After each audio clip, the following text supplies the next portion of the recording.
सभी सनातन प्रेमियों को जय माता दी। पिछले वीडियो हमने श्राद्ध पक्ष के बारे में बताई थी आपको, कैसे कैसे श्राद्ध करने होते हैं और उनका क्या महत्व होता है। इस बार बड़े हर्ष के साथ नवरात्रि के ऊपर हम आपको वीडियो दिखा रहे हैं कि माँ को कैसे मनाएं। वो इतनी करुणामयी, इतनी ममतामयी माँ है कि एक बच्चे की पुकार सुनकर ही दौड़ी चली आती है। तो सच्चे मन से, श्रद्धा से उसको याद करें, उसका स्मरण करें। नवरात्रि का पूजन कैसे करें, ये हमें श्रद्धा है यशपाल जी महाराज अपने मुखारविंद से बताएंगे। जय माता की। ओम जयंती मंगला काली भद्रकाली कपालिनी दुर्गा क्षमा शिवा धात्री स्वाहा स्वधा नमोस्तुते। प्रिय दर्शकों, आप सभी को शारदीय नवरात्रों की बहुत बहुत शुभकामनाएं। देखिए, हमारी सनातन पद्धति, हमारी जो सनातन संस्कृति है, कितनी सुंदरता है इसके अंदर जो है ना। श्रावण के महीने में भगवान शिव की पूजा हम लोगों ने करी, भगवान शिव आए हमारे घरों में। उसके बाद में भाद्रपद का महीना आरंभ हुआ तो गणेश जी की पूजा की हमने, गणेश जी की स्थापना की और विधिवत देवा को, विघ्नहर्ता को हम लोगों ने मनाया। अब आश्विन का महीना आरंभ हो गया है तो आश्विन में माँ शक्ति, माँ भगवती की आराधना, यानी बिना शक्ति के शिव भी अधूरे हैं। शिव से भी अगर ई की मात्रा हटा दी जाए तो केवल शव बचेगा, और शव वो होता है जिसमें जान नहीं होती है। यानी भगवान शिव के साथ साथ में माँ शक्ति की आराधना करनी बहुत ज़रूरी होती है। और नवरात्रों का मतलब क्या होता है? नव शक्तियों की उपासना करना, नौ शक्तियों का अपने घर में आवाहन करना, उनको प्रतिष्ठित करना। तो इस बारी के जो शारदीय नवरात्र आरंभ हो रहे हैं, ये 26 सितंबर से आरंभ होकर के और 4 अक्टूबर तक चलेंगे। पूरे नवरात्र हैं। इस बार की एक अच्छाई मैं आप लोगों को बताऊं, 26 वर्ष बाद ऐसा संजोग बना है जो कि श्राद्ध भी पूरे हैं और नवरात्रे भी पूरे हैं। श्राद्धों का बढ़ना, नवरात्रों का घटना, ये अशुभ माना जाता है, लेकिन इस बारी ऐसा कुछ नहीं है। यानी बहुत अच्छे संकेत हैं सभी लोगों के लिए। तो सभी को माँ शक्ति की आराधना अवश्य करनी चाहिए। पहले दिन आप लोग नवरात्रों में क्या करते हैं? सबसे पहले एक चौकी बिछा लेते हैं। चौकी के ऊपर आप लाल या पीला कपड़ा बिछाएं, उसके ऊपर चावलों से स्वास्तिक बना लें। फिर एक कलश की स्थापना भी आपको करनी है और कलश में गंगा जल पहले डालें, फिर पानी डालें। कुछ लोग क्या करते हैं, कलश में पहले पानी भर लेते हैं, फिर गंगा जल डालते हैं। तो ये भूल नहीं करनी आपने, इस चीज़ का विशेष ध्यान रखना है। पहले कलश में आप गंगा जल डालें और उसके बाद में कलश को पूरा भर लें और गले तक भरें कलश को। उसके बाद में उसमें आम के पत्ते, पंचपल्लव होते हैं, पंचपल्लव लगा लें आप। उसमें आपको जैसे गूलर के पत्ते मिल जाएं, बड़ के पत्ते मिल जाएं, पीपल के पत्ते मिल जाएं, आम के, अशोक के, ये पत्ते लगा करके ऊपर से आपको नारियल को रख देना है। नारियल भी ऐसे ही नहीं रखना, उसमें या तो आप कलावा लपेट दें या फिर लाल रंग का कपड़ा या माता रानी की छोटी चुन्नी जो आती है साथ में, वो आप नारियल के ऊपर रखेंगे, साथ में बांध देंगे नारियल के। कलश स्थापित करने के बाद में आपने माँ की स्थापना करनी है और ज्योत भी जलानी है। अगर आप अखंड ज्योत जला सकते हैं तो अखंड ज्योत जलाएं। अगर नहीं व्यवस्था हो सकती है, कई बारी अखंड व्यवस्था के लिए पूरी व्यवस्था चाहिए, घर में कोई न कोई रहना चाहिए, घर में फिर ताला नहीं लग सकता अगर अखंड ज्योत जली है, घर में एक व्यक्ति का रहना अनिवार्य है फिर 24 घंटे। तो अगर अखंड ज्योत नहीं जला सकते हैं तो आप सुबह शाम माता रानी के आगे ज्योत जलाएं, विधिवत माँ का आवाहन करें। आवाहन का मतलब क्या होता है? जरूरी नहीं आपको मंत्र आते तभी आवाहन होगा। आप हाथ जोड़ के बैठें और माँ का सुंदर रूप अपने अंदर देखें। माँ का सुंदर रूप कैसा है? माँ 8 भुजाओं से सुसज्जित हैं, माँ सिंह के ऊपर बैठती हैं और माँ की जो भुजाएं हैं अस्त्र शस्त्रों से सजी रहती हैं। अपने भक्तों की रक्षा के लिए, अपने भक्तों की सुनने के लिए हर वक्त तैयार रहती हैं वो। उनके चेहरे पे वात्सल्यता, ममता साफ झलकती है और करुणामयी है। जैसे नारियल को देखेंगे, बाहर से बड़ा कठोर होता है और अंदर से बहुत कोमल होता है, वैसे ही माँ है।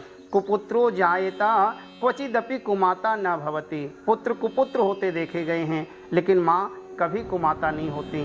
तो इसीलिए आप लोगों को माँ का आवाहन करना है कि हे माँ, हे भगवती, आज पहला नवरात्रा है, आप आकर के चौकी पे विराजो। हम आपकी प्रतिष्ठा करना चाहते हैं। ऐसा बोलते हुए माँ का आवाहन करें और माँ की प्रतिमा को स्थापित कर दें।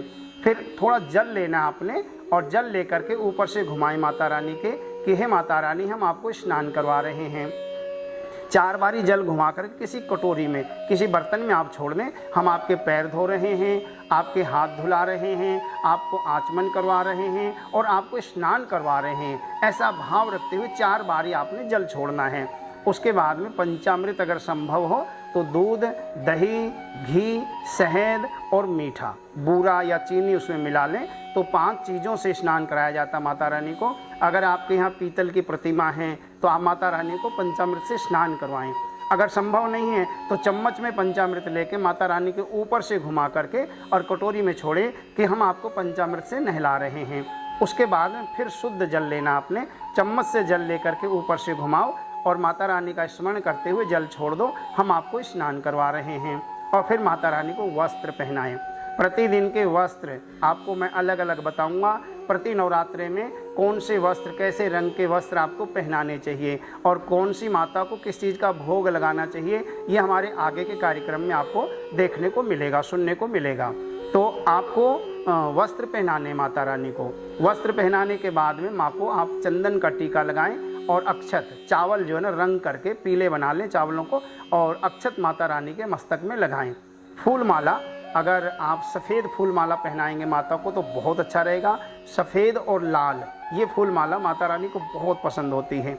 और माता रानी के आगे फूल भी चढ़ाएं। आप प्रार्थना करें जैसे ये फूल मुस्कुराते रहते हैं ऐसे ही हमारे परिवार का हर सदस्य मुस्कुराता रहे, हम पे आपकी ऐसे ही कृपा बनी रहे, ऐसा भाव रखते हुए फूलों से माँ को सजाया जाए। उसके बाद में इत्र लगाया जाए। इत्र लगाने से क्या होता है? पुष्टिवर्धनम माँ, परिवार से रोग भागते हैं, परिवार के लोग स्वस्थ होते हैं, हमारा शरीर स्वस्थ रहता है। तो इत्र लगाना चाहिए माता रानी को। उसके बाद में आप धूप और दीप माता रानी को अर्पण करें, धूप दीप उनको दिखा दें। उसके बाद में नैवेद्य, हाथ धो करके मीठे का भोग लगाना है। मीठे का भोग लगाने के बाद में फल जरूर चढ़ाएं, चाहे आप 2 ही फल चढ़ाएं। और फल चढ़ाने से क्या होगा, आपने जो पूजा की है उस पूजा का पूरा फल आपको प्राप्त होगा माता रानी को फल चढ़ाने से। फल में हो सके तो अनार जरूर रखें, माँ को अनार बहुत पसंद होता है। और उसके बाद में तांबूल, लौंग, इलायची, सुपारी और पान, एक पान का बीड़ा बना करके माता रानी को आप पान का बीड़ा चढ़ाएं ताकि मुख शुद्धि के लिए माँ को पान दिया जाए। और फिर कुछ दक्षिणा भी अर्पण करनी चाहिए।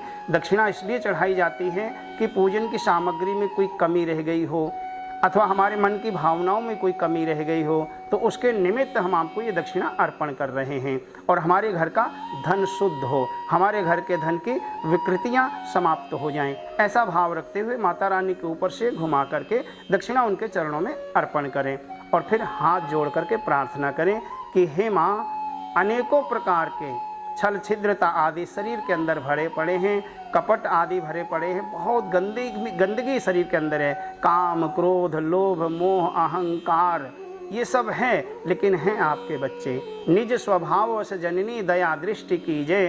हे जननी, जो आपका स्वभाव है अपने बच्चों पे दया करने का, बस उसी स्वभाव से हम पे भी अपनी दया करो, ऐसा भाव रखते हुए माँ से प्रार्थना करें। और फिर हाथ में जल लें, सीधे हाथ में जल लेना आपने और पूजन अर्पण करना है।